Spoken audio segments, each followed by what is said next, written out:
pengantar dari saya. Nah, ini nanti yang akan kita lakukan selama sampai dengan sore hari nanti. Saya akan banyak latih teman-teman bagaimana teman-teman menetapkan personal value dulu. Sekarang mungkin ada yang sudah punya nilai-nilai dirinya. Apa sih nilai-nilai diri? Nanti kita bareng-bareng ya. Tapi poinnya adalah nilai-nilai diri inilah yang menjadi kompasnya teman-teman untuk nanti menjalankan bagaimana style public speaking-nya teman-teman. Inilah yang membranding diri Anda. Kalau tadi Kak Sukma bilang, kok kayak ini kelihatannya energik. Nah, itu karena personal value, ya. Ada orang lain yang kenapa kelihatannya kok wise banget. Nah, itu karena values-nya dia. Nah, sekarang nanti saya ajak teman-teman bagaimana mengenali personal value-nya kita, ya. Kemudian yang kedua adalah bagaimana kita membangun fondasi self-confidence-nya kita. Dan yang ketiga, kita akan belajar tentang bagaimana body language, ya. Dan yang keempat, bagaimana kita teknik vokal, ya. Oke, lanjut, Kakak. Ini... Oke, lanjut Kak. Nah, ini saya mau tanya teman-teman. Boleh kita interaksi dulu ya, supaya nggak bosan? Kalau teman-teman lihat dua orang ini, apa yang teman-teman tangkap nilai dirinya? Nilai-nilai yang dianut. Boleh satu orang? Siapa? Cakep, cantik. Cakep, cantik. Apalagi? Percaya diri. Percaya diri. Apalagi? Ayah. Ayah. Oke, nggak apa-apa. Terus, apa lagi? Kreatif, Orang terkenal. Terkenal. Oke, apalagi? Influencer. Influencer. Oke. Apalagi, Kak? Kreatif. PD. Kreatif. Sultan. Iya, Sultan ya. Nah, oke, itu yang pertama ya. Kemudian berikutnya. Panutan. Panutan. Oke, baik. Ya, oke, next Kakak. Lagi, lanjut. Kalau ini, apa yang ada di dalam pikiran Anda begitu melihat dua sosok ini? Cerdas. Cerdas. Oke. Pede, wibawa. Pede, berwibawa. Oke, apa lagi? Tangguh. Tangguh. Leader, pemimpin. Leader. Oke, leader. Apa lagi? Hebat, tangguh. Hebat. Profesional. Tangguh. Profesional ya. Oke, baik. Nah, sekarang selanjutnya. Kalau ini apa yang ada di dalam pikiran Pemimpin. Ini orang cerdas nih, orang pemimpin? cerdas. Orang cerdas. Ya. Orang hebat. Orang hebat. Visioner. Apa lagi? Pekerja keras. Motivator. Pekerja keras. Bijaksana. Motivator juga. Motivator. Oke, baik. Nah, sekarang yang terakhir. Sorry ya, nah ini apa nih? Apa yang teman-teman persepsikan dengan kedua orang ini? Ada yang gitu ya? Kadang terlalu over. Dan terlalu over. Apalagi? Percaya diri. Overconfidence. Oke, apalagi? Orang hukum. Orang hukum, yes. Apalagi Kak? Orang terkenal itu. Banyak duit. Banyak duit. Banyak duit, sensasional gitu ya. Oke, nah. Pandai bicara dan komunikatif. Dirinya tinggi. Pandai bicara dan komunikatif, percaya diri. Pandai Nah. berargumen. Pandai berargumen. Oke, baik. Ada lagi yang di chat box? Ada juga yang di chat box? Ada? Terkenal, gitu ya, terkenal. Apa? Janji partai. Oke, baik. Nah, teman-teman. Apa yang sampai di dalam persepsinya teman-teman itu bukan kebetulan. Karena ini semua adalah citra. Branding. Kalau bahasa anak zaman now bilang branding. Branding diri itu ada orang-orang yang terkenal saat ini yang tampil di depan umum itu teman-teman nggak ujuk-ujuk jadi seperti itu. Dia mempersiapkan dirinya untuk bisa punya image seperti itu. Nah, jadi pesan yang ingin saya sampaikan dari gambar-gambar tadi teman-teman apa? Bahwa nilai diri Anda, ya, nilai diri teman-teman semua itulah yang menggambarkan citra dirinya kita. Kalau artis-artis ya memang karena mereka mau menjual kemampuan mereka ya. Kalau kita menjual apa? Kita sebagai orang yang tidak tampil sebagai influencer misalnya, kita hanya sebagai orang biasa yang ingin memberikan sebuah pesan tertentu, maka yang kita tampilkan apa? Kita tampilkan nilai diri kita yang kita yakini ada di dalam diri kita. Kalau teman-teman tadi tanya apa sih nilai diri itu gitu ya, mungkin ada yang bertanya gitu ya. Maka ini dia teman-teman, nilai diri itu sebenarnya apa yang hal penting buat kita. Apa yang kita yakini, perilaku yang bisa memotivasi kita untuk memandu setiap keputusannya kita. Kalau diibaratkan nilai diri itu adalah kompas. Pada saat teman-teman berada di persimpangan sebuah pilihan, maka nilai diri inilah yang memberikan panduan kepada teman-teman keputusan apa yang mau kita ambil. Contoh, pada saat saya di salah satu organisasi, ya, saya diperhadapkan untuk melakukan sebuah praktek di mana ini menyimpang dari nilai diri saya yang integritas. Jadi saya punya 5 value teman-teman. Yang pertama adalah integritas, kedua tanggung jawab, yang ketiga disiplin, yang keempat keluarga, yang kelima kemudian saya kebermanfaatan. Ini 5 value diri saya yang saya dapati selama proses saya dari saya kecil sampai dengan saya besar, sampai hari ini ya. Banyak orang yang menginfluence saya untuk bisa punya nilai diri ini. Nilai integritas saya tersentuh di situ. Maka apa yang saya lakukan teman-teman? Saya memutuskan untuk tidak mau masuk ke situ. Maka saya keluar. Nah, ini salah satu contoh bahwa nilai diri kita lah yang menjadi kompas kita untuk mengambil sebuah keputusan. Apakah nilai diri orang ada yang baik, ada yang enggak? Enggak bisa kita bilang begitu ya. Karena itu adalah sebuah keyakinan diri. Maka biasanya teman-teman, kalau orang yang masih gamang-gamang, masih masih maju mundur dengan apa sih sebenarnya nilai diri saya, itu yang biasanya mudah sekali dibelok-belokkan oleh orang lain, mudah disetir oleh orang lain.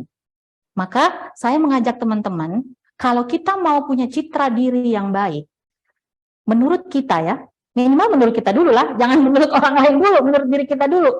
Maka kita perlu dulu ngomong sama diri kita sendiri, ya, ngomong sama diri kita sendiri. Apa sih sebenarnya nilai-nilai yang paling penting yang saya anut? Sederhananya begini teman-teman. Sederhananya begini, kalau teman-teman kemudian diperhadapkan pada satu masalah, kemudian ada rasa-rasa nggak nyaman di situ, nah bisa jadi nilai diri Anda tersentuh di situ, teman-teman. Nah ini yang perlu kita latihkan ya, nanti sebentar kita latihkan. Tapi apa yang ingin saya kaitkan dengan nilai diri? Ini menentukan personal brandingnya kita, teman-teman. Jangan dulu bicara tentang profesi apoteker branding. Lupakan dulu itu semuanya kalau kita sendiri punya personal branding yang nggak jelas. Kita boleh jadi apoteker, tapi kita mau jadi apoteker seperti apa? You choose, karena Anda yang punya nilai diri. Maka teman-teman, personal branding ini sangat penting kita tahu nilai diri kita dulu apa. Ya. Karena ini nanti yang akan menjadi panduan kita untuk menampilkan diri kita seperti apa di mata publik. Ya kalau kita sehari-hari di rumah kan kita juga punya customer kan. Tentu akan berbeda rasanya kalau kita di rumah menampilkan citra seperti apa dengan di luar. Meskipun kalau saya sendiri gitu teman-teman ya, saya berusaha untuk apa adanya aja. Kalau saya gitu ya, tapi kan belum tentu buat orang lain. Dan apakah itu salah? Enggak juga. Enggak salah juga. Ya kembali lagi bahwa itu kehidupan orang lain. Tapi yang paling penting adalah ketika kita dalam konteks berbicara depan publik atau public speaking, kita perlu mencitrakan diri kita. Nah, bagaimana bisa tahu tentang citra diri? Ya tentu nilai diri yang harus kita perkaya dulu ya. Oke, sip.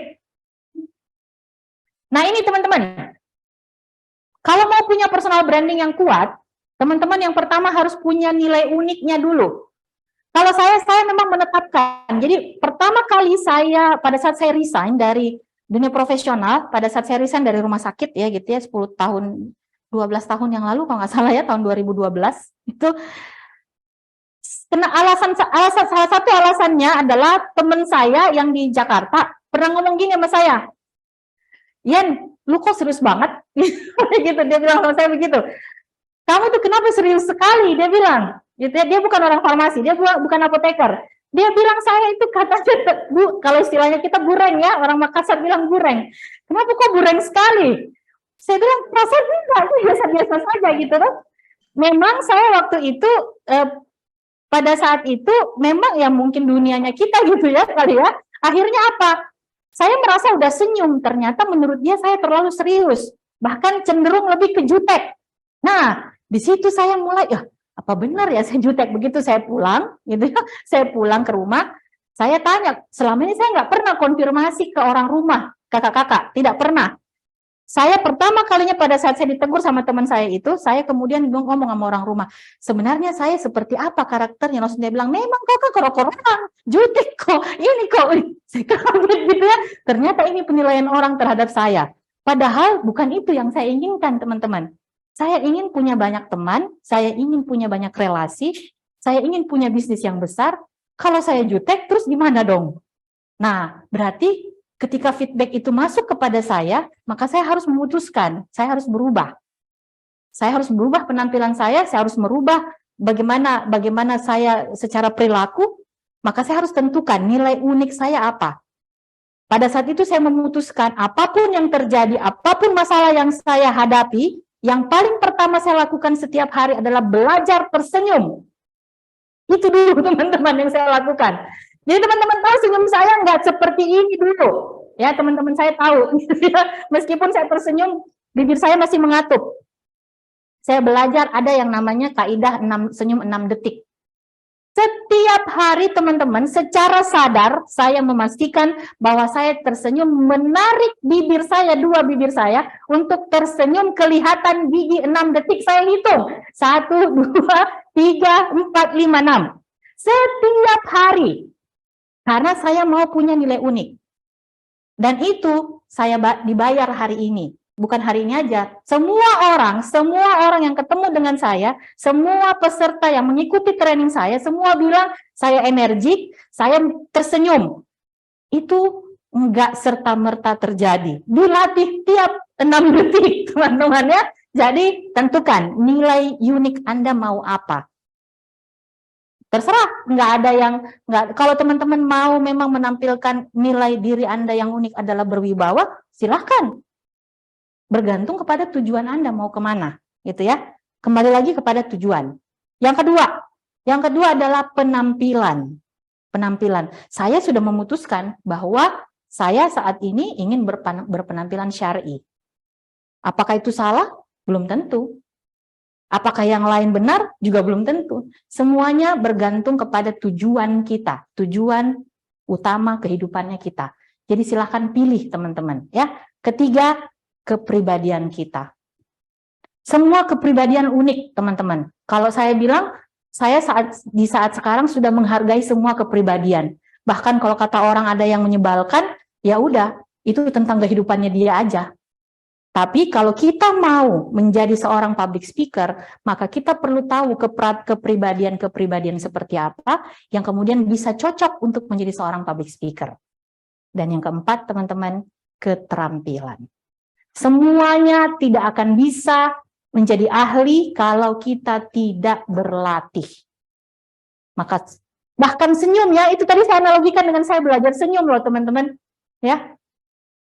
Makanya kenapa teman-teman kalau teman-teman bilang senyumnya kok bisa lebih genuine, bisa lebih asli, bisa lebih original, ya itu hasil berlatih.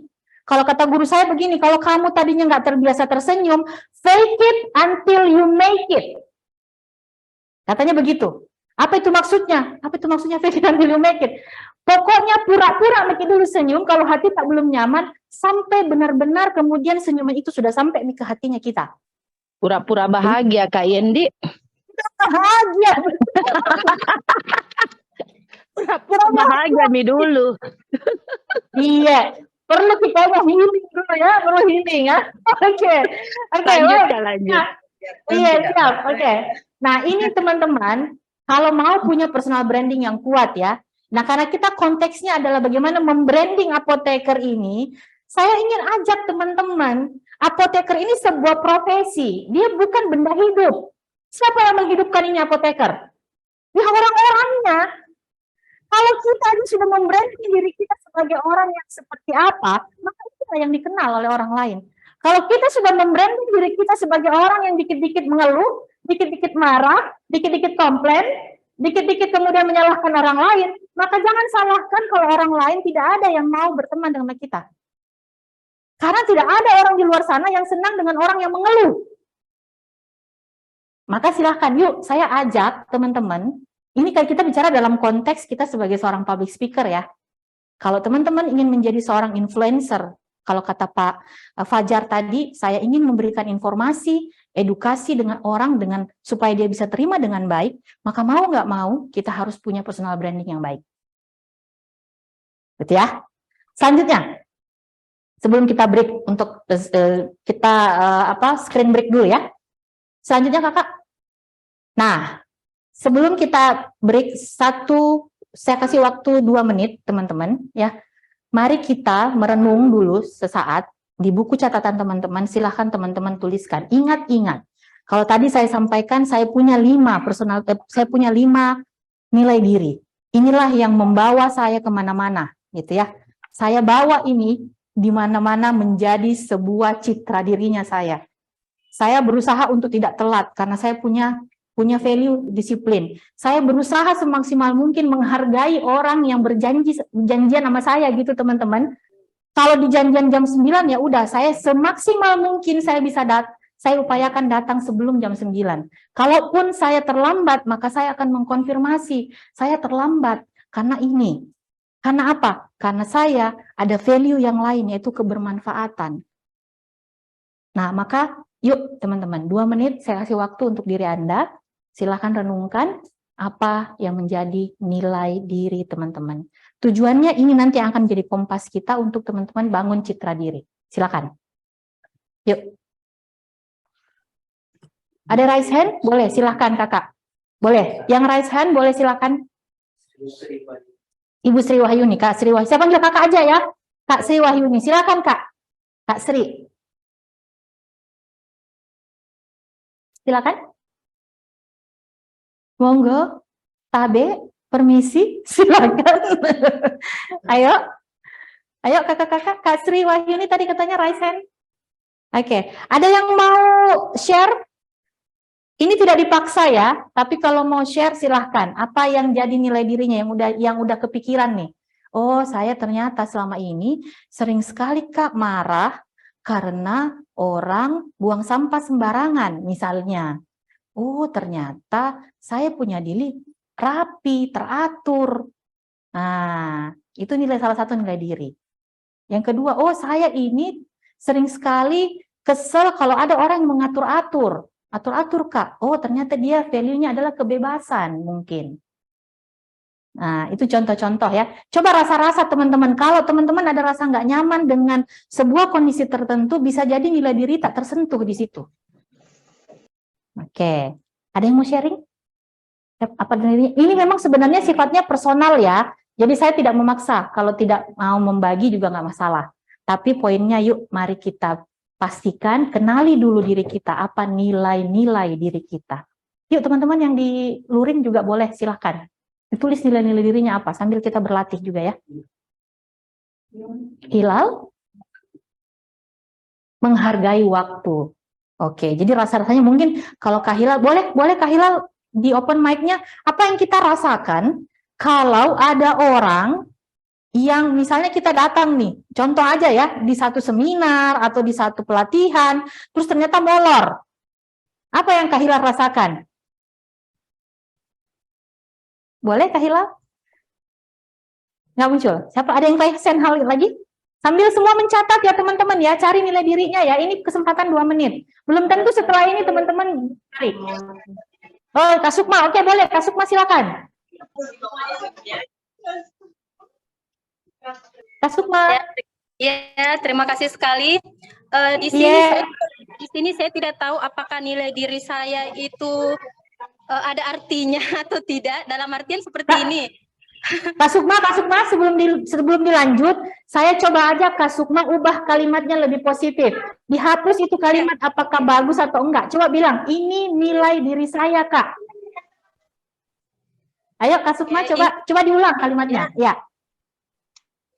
Ini nilai diri saya, tetapi kadang saya merasa udah stop. Kadangnya nggak usah dilanjutin. Cut aja kadangnya, ini nilai diri saya. Supaya Kak Sukma, ya tadi ingat ya, mau percaya diri kan? Yang kadangnya dihapus aja. Bilang aja ini nilai diri saya. Coba diulang Kak Sukma.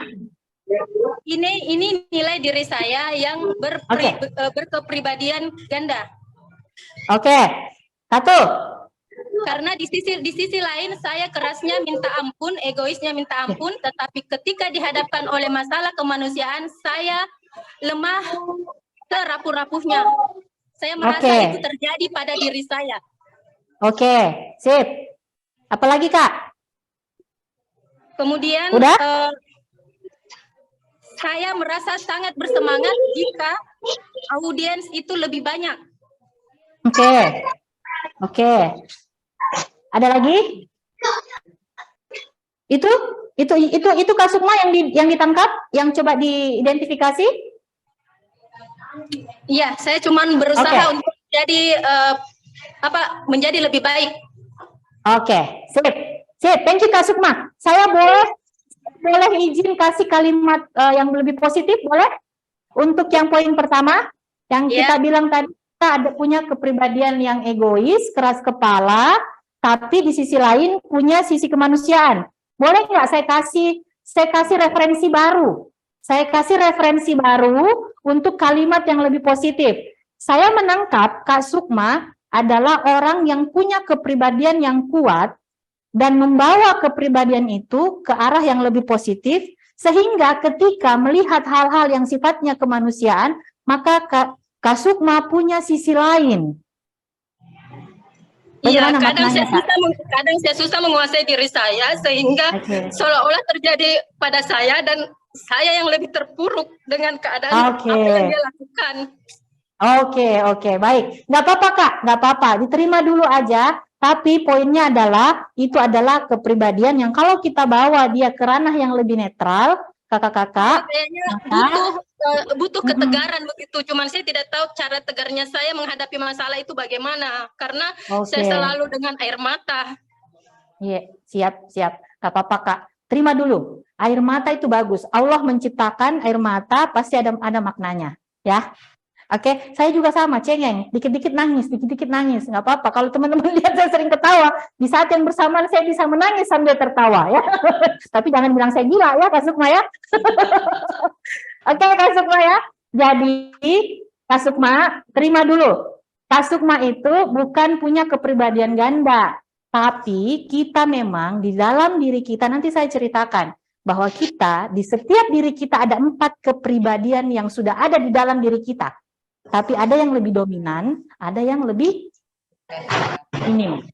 Ya, nanti kita kalau itu nanti akan ada sesi berikutnya, kita bikin FGD aja ya. Kalau itu ya, jangan di sini ya. Oke, Kak Sukma? Ya, kalau perlu kita nanti ya, kalau perlu kita jalan-jalan ke pulau ya, kita FGD di sana ya. Oke, boleh ya. Oke. Sip, Kak Sukma. Oke. Ada yang di chat box? Yang di chat box saya izin bacakan ya, teman-teman, saya ke samping dulu ya. Menghargai hasil kesepakatan. Siap, ini orang-orang seperti ini biasanya ini dari Kak Idariani. Kak Idariani boleh dong open mic? Boleh ya, saya ajak dulu. Kak, kalau ada orang yang kemudian melanggar janji, melanggar kesepakatan, apa yang Kakak rasakan? Kak Ida? Jengkel. Iya. Nah, itu bisa jadi itu nilainya kita yang bisa jadi citra dirinya kita. Maka kalau kita bawa dia ke ranah yang positif, maka kita berusaha untuk menepati janji. Ya nggak Kak? Itu citra diri yang kita akan tampakkan. Ya. Oke, saya lanjut. Apoteker Marini, saya introvert Kak. Kakak ini kayaknya saya kenal deh kakak-kakak ini ya. Saya introvert, sama Kak, saya juga introvert, jangan salah. Saya itu senang dengan kesendirian. Energi saya tercharge dengan sendiri. Tapi introvert juga tetap bisa jadi public speaker. Karena introvert itu bukan tentang tidak bisa bergaul, tapi bagaimana dia mengisi penuh energinya. Mari kita lihat dari sudut pandang yang berbeda ya, Kak Marini ya, nanti kita latihkan. Kemudian dari Kak Asrina, nilai diri kalau bisa diselesaikan dengan segera, diselesaikan. Wah, berarti ini lebih cepat, lebih baik. Ini Pak J kayak orang yang gercep. Nah, positifnya apa? Nilai citra diri yang bisa dibangun apa? Begitu diberikan tugas, dengan segera dia selesaikan. Nah, ini citra diri yang bisa kita bangun. Ya, gitu ya. Masih ada lagi? Satu lagi.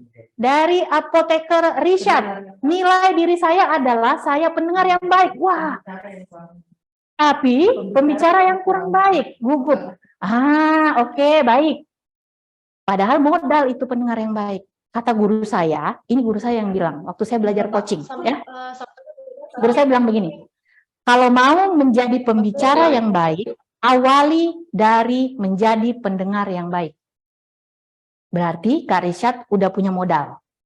Tinggal melatih teknik. Nah, 50% udah selesai kan? 50%-nya lagi. Ya. Oke, baik teman-teman.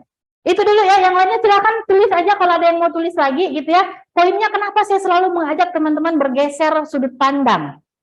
Karena ini menyangkut citra diri, teman-teman. Citra diri itu mau nggak teman-teman citrakan diri Anda negatif? Kalau kita sendiri yang memulai mencitrakan diri kita negatif, maka seluruh dunia akan bilang begitu. Karena ini kalau saya belajar dari neuroscience ya, kalau teman-teman belajar tentang neuro-linguistic program yang nanti akan saya jelaskan, diri kita ini seutuhnya itu baru bisa berfungsi dengan baik kalau pikiran, perasaan, dan perilakunya kita selaras. Jadi kalau kita pikir kita gugup, perasaan kita kemudian jadi nggak tenang, maka apa yang muncul? Perilakunya? Perilakunya juga gugup pasti, nervous. Karena ini udah ada di kepala nih duluan. Itu dulu ya. Jadi itu. Think, feel, act. Pikir, rasa, laku. Itu. Ini udah banyak sekali teorinya, silahkan kakak-kakak nanti berselancar di internet.